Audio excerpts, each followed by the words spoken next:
All right, welcome to Green Card Guys TV. Today, I have a wonderful guest here, another attorney. Nadine has a lot of information to share with us. She's been practicing law for several years, but focused on immigration law. So, as you know, we're all about sharing information here on the channel. So, let's welcome Nadine. How's everything going? It's going. It's an exciting time to be in immigration for sure. Yeah, it's a lot going on, and I really appreciate your time, Nadine, because there's a lot of concern for some people, right? Yeah. And as you mentioned, exciting. It's just exciting in a way.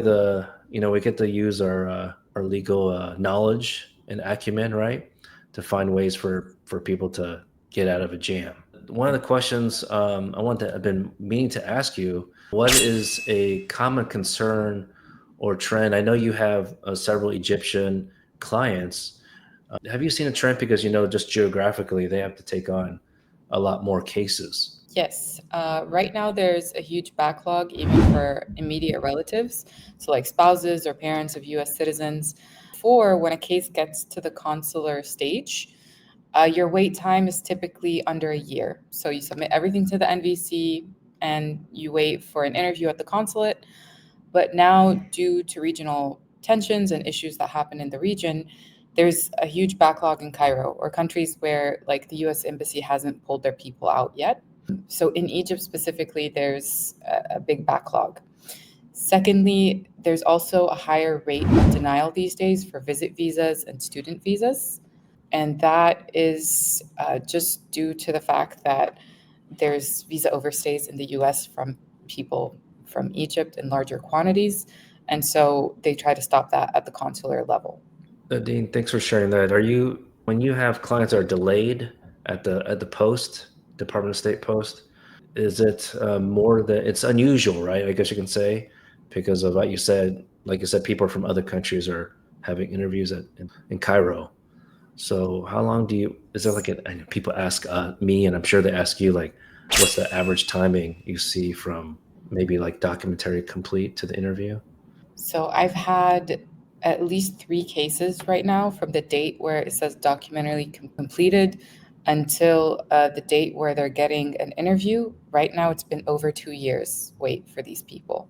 So as of right now in Cairo, and I know regionally also in Amman, which is another post, Amman, Jordan, is Hmm. another country that takes on people from the Middle East. Hmm. That's also gotten a push and an increase in wait times. Yeah, the 2 year mark. And, we often tell people to wait at least 1 year after DQ date until talking to us about a Mandamus lawsuit. So if anyone in the audience watching this is concerned about their wait time, you know what, Nadine? Some people don't even know what is normal. They might think like, oh, it's taking 2 years, 3 years. They'll just wait for the government to let them know. But y'all, if Right. you're watching this, this is not normal. The government and U.S. government in general, right, is trying to normalize things that are not normal, unfortunately, for immigration. So, if you have any questions, please reach out to Nadine's law firm. We're gonna have the information in the description box below. So, thanks for sharing that, because people are always asking the how long certain things take. Absolutely. So, the next question I have for you is, what is a common concern you see if there's any way to kind of like piece it together, maybe like a pattern in terms of people who talk with you about, helping them on their case after they already filed their case. The number, I mean, there's three things I've seen that are a pattern. The number one thing is something that your firm actually specializes in is I've been waiting for my case this long. Is there anything we can do to speed up the interview? And so typically, besides an inquiry, that's as far as I can take it. But I know that firms that specialize in mandamus cases like yours can sue the government if people have been waiting for too long to wait for an interview. The second and third biggest things are people will sometimes receive a request for evidence or a notice of intent to deny. And then they come to me and ask, so what happens if my case gets denied? Okay, so I'm going to break down those two a little bit more. So, for the request for evidence or the notice of intent to deny, let me just flush it out what that means for people. Sure. The request for evidence is basically the government got your case because you've filed it maybe without an attorney, it might be missing some pieces. And so the government will send you a template asking you for about 12 different things, out of which you've already submitted probably 10. So they're only asking for 2. And they're saying, look, we can't make a decision on your case. We need some more information. You have typically 90 days to get them that information, but don't hold me on that. Sometimes it's 30 for certain applications, okay? A notice of intent to deny, however, is the government saying, look, as this is, we're going to deny it. We're just going to give you a chance to try to argue your case one more time. And this is why we think we're going to deny it. And they usually give you about 30 days to answer that. Okay, so these 2 things can happen after you submit your application if you're still waiting on an interview date or a decision. Next is what happens if my case gets denied. This is a really big one because you have 2 options and the 2 options aren't for everybody. So if your case gets denied after you've submitted it, you can appeal or you can refile your case. And Attorney John, if you have any opinions on this, some people can't refile. Their only option is to appeal because they would have had an overstay. And for some people, appealing just doesn't make sense. Like the case just didn't have enough meat in it to even appeal it. So, I mean, what do you typically tell people when it comes to Well, appealing versus refiling? you know, if it's more like a lack of evidence type situation, we generally tell people to refile a case because the processing times are much better currently, and that's the thing, y'all. Like, our type of advice is not when you're watching this video, maybe like 2 years from now, that this strategy might be different. Who knows? There's some That's true. amazing world that processing times for 290B could be actually stated in less than 6 months. Yeah, we would consider that. But I was just thinking this the other day, Nadine, is that if someone's denied on because of it's a widower application, basis of that, then or widow, then we recommend the 290B because of the 2-year rule, the statute of limitations. So that's why definitely, y'all, if you don't have a notary, I mean, if you're using a notary, especially or a consultant, please consult with a licensed immigration attorney. Nadine, picking back off that question, do you see that people are stuck on trying to make a decision on that? I think it's something you definitely need to talk to an attorney with, because some people, again, like that, your only options might just be appealing or your only options might be refiling. And one of the biggest issues I've seen is somebody coming to the United States, trying to do something within the United States and waiting for a decision on their case, and then it gets denied. So let's say they're waiting 9 months. Now they have 9 months of unlawful presence. That causes huge issues in what their options are moving forward. So case by case basis, like you said, there's widower applications, there's certain types of applications that there's no option to choose between the 2.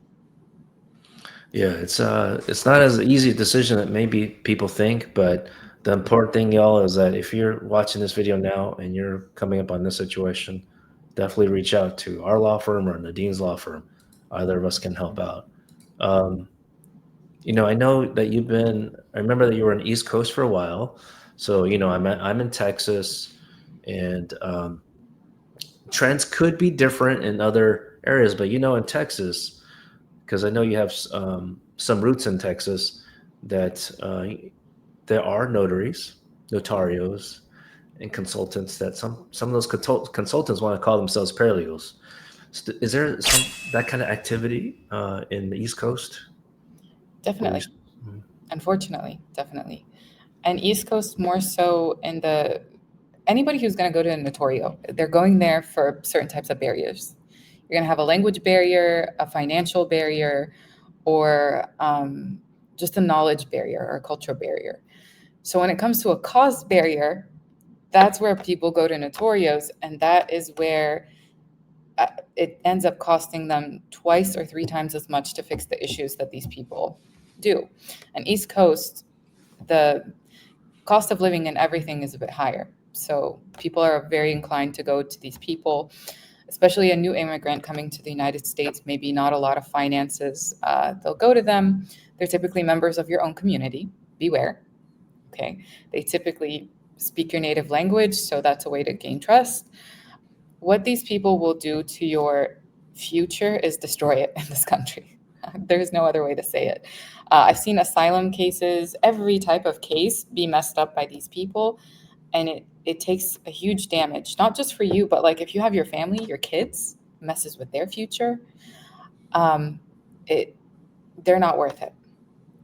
And what we're seeing with notarios is, like you said, they'll target people and say that they're like, let's say, paralegals. And I know of a certain case specifically with a paralegal who did this.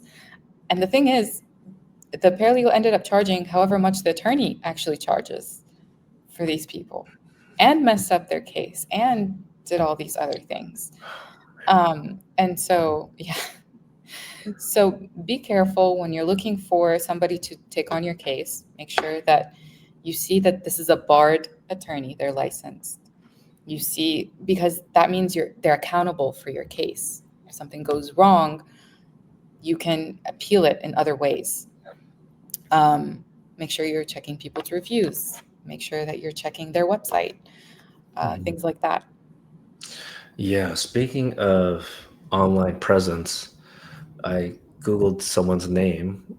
The client signed up with us. Before they did that, I searched, and you know what? The notario didn't have a website, which makes sense. I don't recall any notario has a website.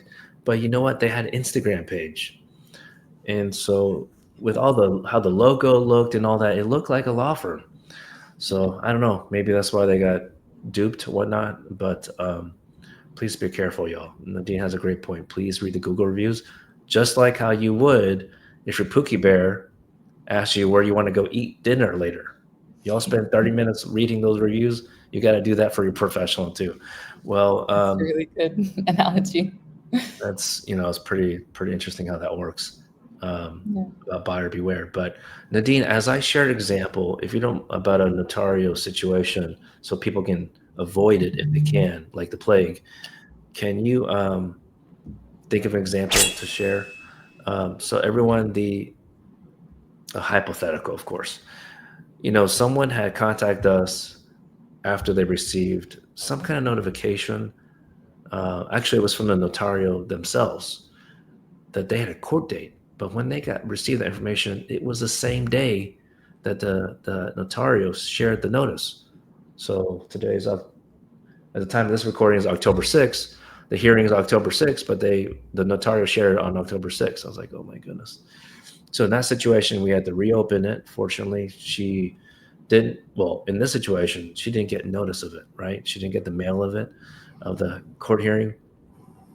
There are limited scenarios to try to reopen a case. She was removed automatically because, of course, she didn't show up. She didn't know about it. So that's a very clear example. One of the many reasons to avoid notarios. Let's just put it this way: whatever name they want to come up, please hire a licensed attorney. Nadine, by any chance you have? That's one of many examples I have, hypotheticals. But do you have one? Several.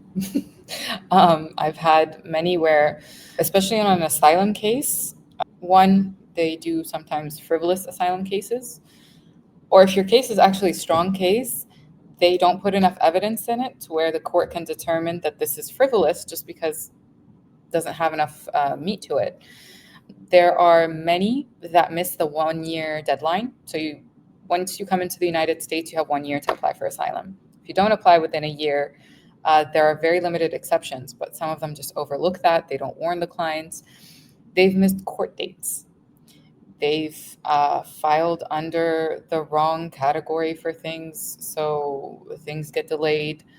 And I mean, these things don't just affect like one individual. So if somebody comes to you and it's like them and their spouse and their children, these they could have been here legally and stayed legally, but then you're looking at years and years of these kids having to suffer just because a person's mistake.